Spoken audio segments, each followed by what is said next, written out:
Hi, I'm nursing home abuse lawyer Will Eadie. I handle nursing home abuse and neglect cases throughout Ohio. And I'm here to respond to an article and a study that suggested we really ought not to be putting laws in place that allow people to have cameras in their own homes when they live in nursing homes before we do more studies and gather more information. I'm all about studies. I'm all about information. I'm all about using data to keep people safer. But this is one instance where I think it's a real mistake to try to set up barriers to allowing people to have cameras in their own homes. And it's easy for us to forget that if you live in a nursing home, that is your home. If lawmakers suggested or professionals suggested for a minute that, gee, you can't have cameras in your own home to protect yourself, people would go crazy, and they'd be right to do so because it's their home. The same rules should apply in nursing homes. If that's where you live, you should have every right to have audio and video surveillance of that area to protect you from abuse, neglect, keep track of who's coming and going.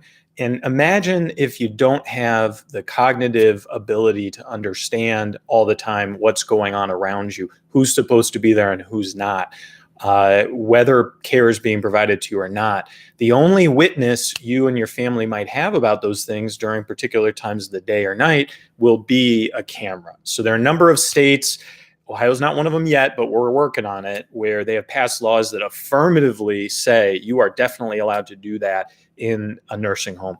And I have two main reasons or ways I think we ought to think about this.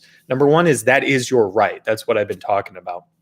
You should have the absolute right, and your family, who are your sponsors and trusted allies, powers of attorney, those folks who you have designated as decision makers in your world when you are cognitively unable to make your own decisions, should absolutely be able to enforce that right for you. So number one, it should be your right in your home to be safe.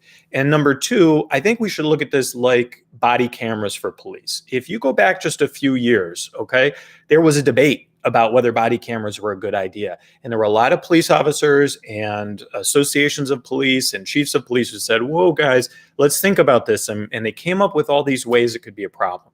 Well, as it turns out, fast forward, obviously body cams are a great idea for police. In fact, they're a great idea for the police, just like I think having cameras in nursing home rooms are actually going to protect good care providers in nursing homes. And in reality, look, we sue nursing homes. That's what we do when they hurt and kill people through negligence, through neglect, through abuse, things like that.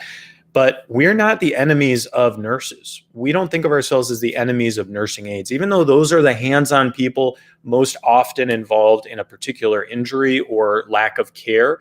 There's a reason, at least 90% of our cases, the reason that bad care is happening is because not the nursing staff, but the higher ups, the corporate folks often are setting unreasonable staffing levels. There's so few nurses, so few aides who have to take care of so many people with so high care needs that they just can't do it all. And so, yeah, did they not turn and reposition someone frequently enough that resulted in a bed sore? Yeah. Did they not have two people assisting someone like they were supposed to, and that resulted in a fall? Yes. Is that a problem? Yes. Would they have had two people if they didn't have to pull someone else from another unit who has their own huge workload and is going to interfere with their providing care to patients? Yeah, I think they would have. In most cases, would they have been turning or changing or cleaning or toileting people, assisting people with eating as much as needed if they had the time, if they didn't have so many other patients who were in desperate need of help as well? Yeah, vast majority of our cases, nurses and aides are people who care an awful lot and want to give help, and they're just not able because of staffing. So I think this is going to help nurses and aides who deliver good care, and in the very small percent of cases where there's allegations or that are false of abuse or neglect, it's going to protect them. And most importantly, the number one consideration ought to be the nursing home residents and their rights to be safe in a nursing home. So let me know what you think. Welcome comments, whether you're a care provider, a nursing home resident, nurse or aide. More feedback, the better. Leave a comment. Forward this if you think you agree, or if you have questions, let me know. This is Ohio nursing home abuse and neglect lawyer Will Eadie signing off.